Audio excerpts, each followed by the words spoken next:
Class 10 science का ये अध्याय 15 है हमारा पर्यावरण। तो इसके अभ्यास के प्रश्नों को हल करेंगे। ये रहा अभ्यास के प्रश्न। टोटल देखिए प्रश्नों की संख्या कितनी है। टोटल 9 प्रश्न दिया गया है।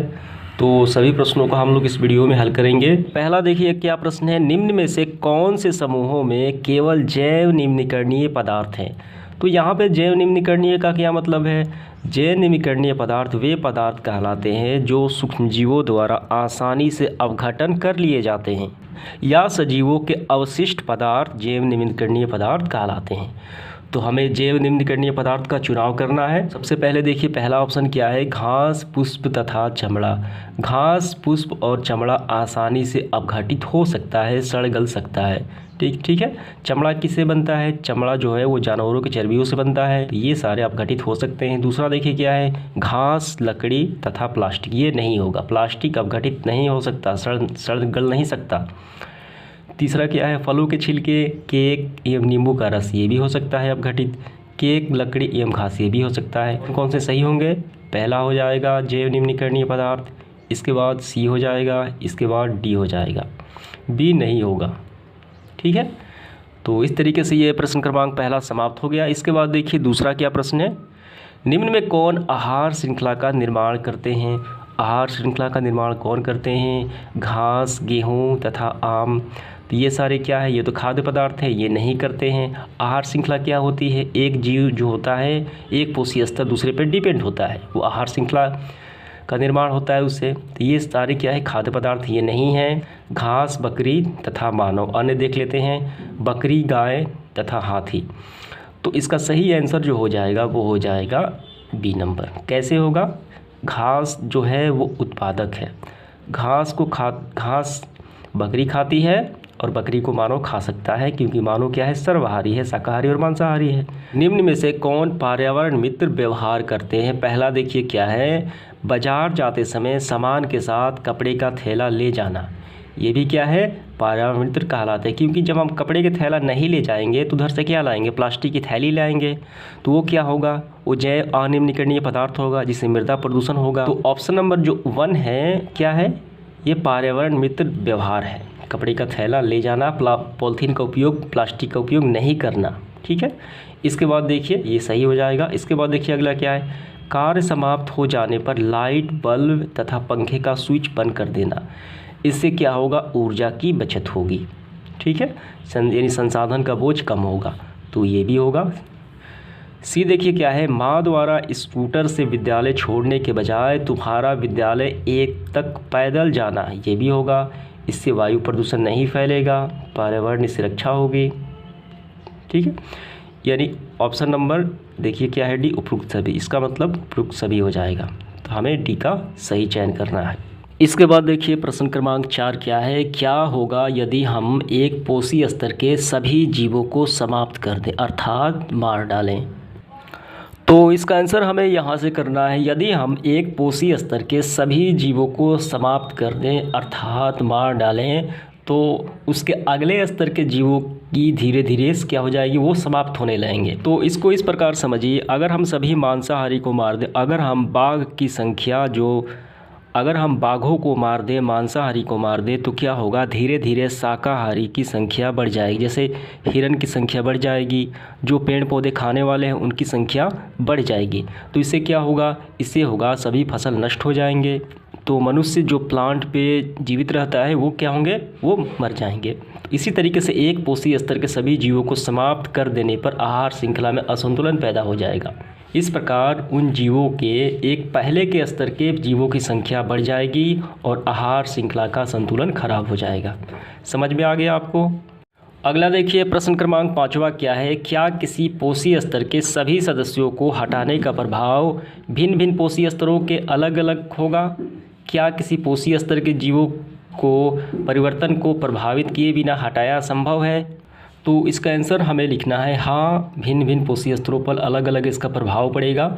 एक पोषी स्तर के जीवों को हटाने का प्रभाव भिन्न भिन्न स्तरों पर अलग अलग होगा। कैसे होगा देखिए, उत्पादक, अगर हम पेड़ पौधों को हटा दें, उत्पादों को हटा दें, तो शाकाहारी जीव भूखे मर जाएंगे। मनुष्य हो गए, मनुष्य क्या है, मनुष्य शाकाहारी सर्वाहारी है, वो फसलों पर डिपेंड होता है।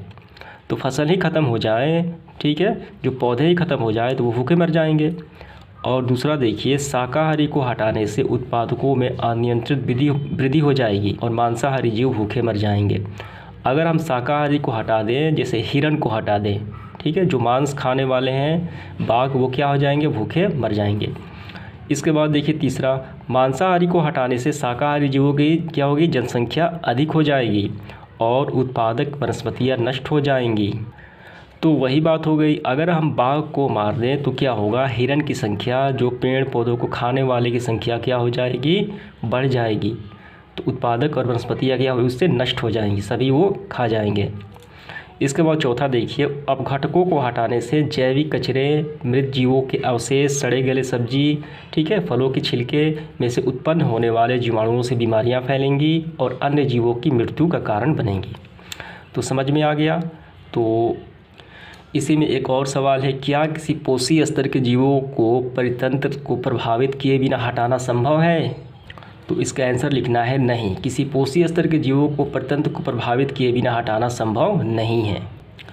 इसके बाद देखिए अगला प्रश्न क्या है, प्रश्न क्रमांक 6, जैविक आवर्धन क्या है? क्या परितंत्र के विभिन्न स्तरों पर जैविक आवर्धन का प्रभाव भी भिन्न भिन्न होगा?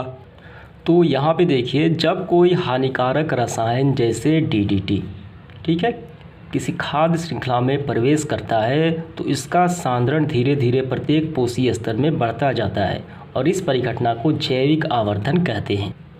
देखिए, जैसे हम फसलों को बचाने के लिए, फसलों को रोगों से बचाने के लिए कीटनाशक का प्रयोग करते हैं और ये कीटनाशक, पीड़कनाशक आदि रसायन जब छिड़काव करते हैं तो इनका कुछ भाग मिट्टी यानी भूमि में रिस जाता है और जिसे पौधे जड़ों द्वारा खनिज के रूप में ग्रहण कर लेते हैं और इन्हीं पौधे के जब हम उपयोग करते हैं, खाते हैं, तो बॉडी में क्या होती है, इनकी सांद्रता जो है, इन रसायनों का प्रभाव जो है मनुष्य में आ जाते हैं, ठीक है, जो काफ़ी हानिकारक है। इसी में एक और प्रश्न है, क्या परितंत्र के विभिन्न स्तरों पर जैविक आवर्धन का प्रभाव भी भिन्न भिन्न होगा? तो इसका आंसर है हाँ, क्या होगा, भिन्न भिन्न होगा। पारिस्थितिक तंत्र में विभिन्न स्तरों पर जैविक आवर्धन का स्तर जो है वो भिन्न भिन्न होता है। ये मनुष्य में सबसे अधिक होता है, ठीक है, और पौधे जैसे स्वपोषी में सबसे कम होता है।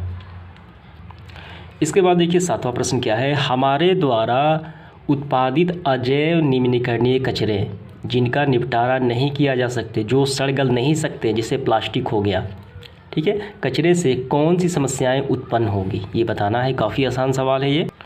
तो इसका आंसर हमें यहाँ से करना है, हमारे द्वारा उत्पादित अजैव निम्नीकरण कचरे से निम्नलिखित समस्याएं उत्पन्न होती है। पहला देखिए, अजैव निम्नीकरण कचरे से पर्यावरण प्रदूषित होता है, इसको विघटित नहीं किया जा सकता, अतः इसे समाप्त करने में भी समस्या उत्पन्न होती है।